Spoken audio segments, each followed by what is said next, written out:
Quelle analyse faites-vous de la situation sociopolitique après la mascarade d'avril passé? Vous dites bien après la mascarade, oui, il y a eu un hold-up électoral et comme vous pouvez le constater, la population togolaise semble très furieuse, fatiguée de cette situation qui se répète depuis 50 années et on a l'impression qu'elle ne sait plus à quel saint se vouer.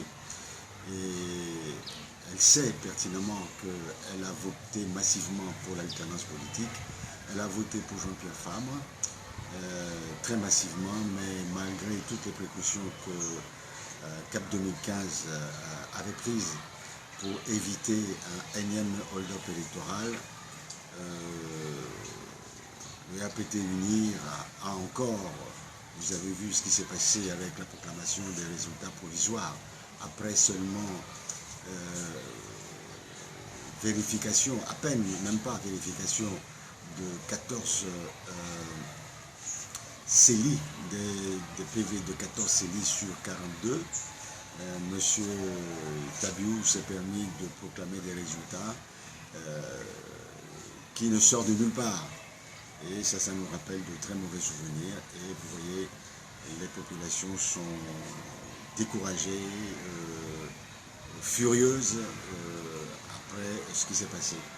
Et vous allez constater également que dans la sous-région aujourd'hui, nous sommes le seul pays à ne pas avoir connu d'alternance politique depuis plus de 50 ans.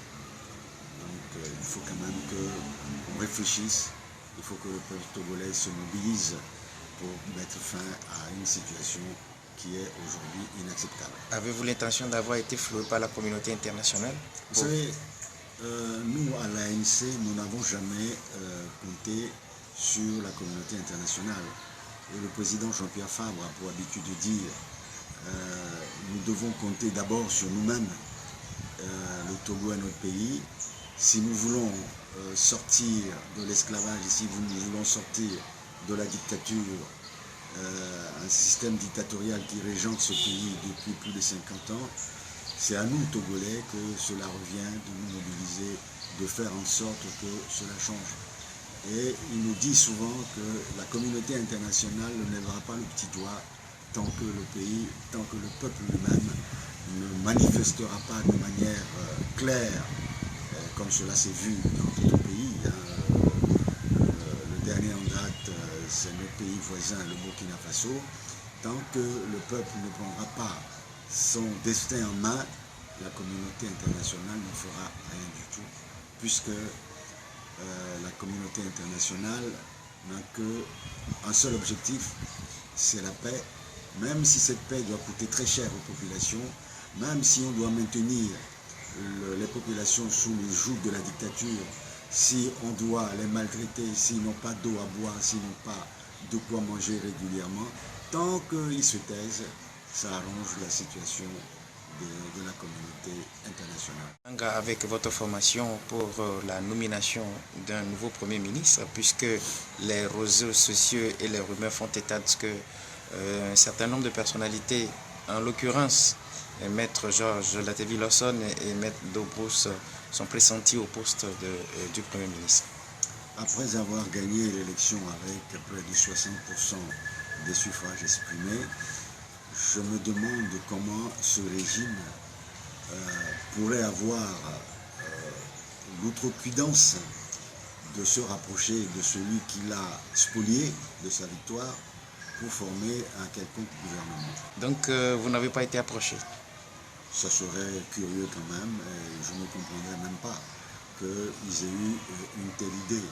Après avoir, imaginez-vous un seul instant que quelqu'un vienne chez vous et qu'il vole vos biens, et puis après il vous invite à venir boire du champagne chez lui. Vous savez très bien que c'est lui qui a volé vos biens. Réfléchissez à cela. Avez-vous une idée sur la lenteur que prennent les discussions pour la nomination d'un nouveau Premier ministre? Honnêtement, je ne m'en occupe pas parce que je trouve que c'est un régime totalement illégitime. Qu'ils aient le temps de mettre en place un gouvernement ou pas, cela ne nous regarde pas. Ce qui nous regarde aujourd'hui, notre souci, Notre préoccupation, c'est de faire en sorte que les populations comprennent la situation et qu'elles s'organisent pour que de tels hold-up électoraux ne se reproduisent plus dans nos pays. Qu'est-ce qui justifie, selon vous, le calme qui règne dans le pays depuis l'élection présidentielle de la dernière fois? Vous savez, en 90, j'étais en vacances à Lomé au mois d'août-septembre. Et j'avais trouvé que le pays était très calme. Et j'avais demandé à mes parents, mais qu'est-ce qui se passe? Même le soir, quand je sortais pour aller manger au restaurant, il n'y avait pratiquement personne à Calme Plat. Je suis allé à Sokode, à Mango, à Dapao, à Kara. C'est toujours le même Calme Plat. Donc ça nous fait dire. Qu'est-ce que vous avez à dire à ce peuple qui a tant soif de l'alternance? Courage. L'alternance est possible. L'alternance politique est possible. Nous ne pouvons pas être le seul pays dans l'Afrique de l'Ouest à refuser l'alternance et à maintenir à la tête de notre pays la même famille depuis plus de 50 ans.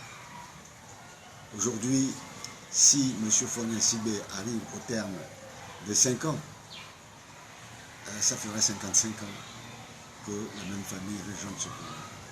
Je trouve que ça doit nous amener à réfléchir, à nous dire que nous ne sommes pas les derniers des Africains et que nous devons aussi